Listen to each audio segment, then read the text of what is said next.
Welcome to Kenton's videos. Enjoy the video. In this video, I will explain how to get the Quistis card. This powerful card is available early in the game, specifically on Disc 1. To acquire it, you'll need to engage in the Triple Triad card game. Make sure you've unlocked Triple Triad and are ready to challenge some key characters. It's a fun and rewarding process. Your target is a specific Trepai groupie within Balam Garden. You can usually find her standing near the directory in the main hall, often on the first floor. She's quite distinctive. Approach her and initiate a Triple Triad match.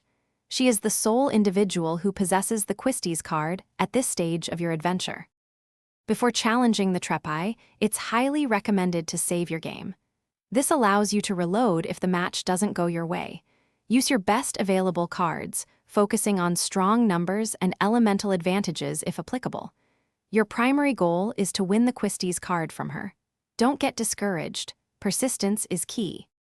Once you've won the Quistis card, you'll notice its impressive stats, particularly the 7 in the top left corner. This card isn't just for collecting. It can be refined into 3 special items. These items are crucial for teaching Quistis her powerful Degenerator limit break, making her an even more formidable party member. Thanks for watching. Consider subscribing if we helped you.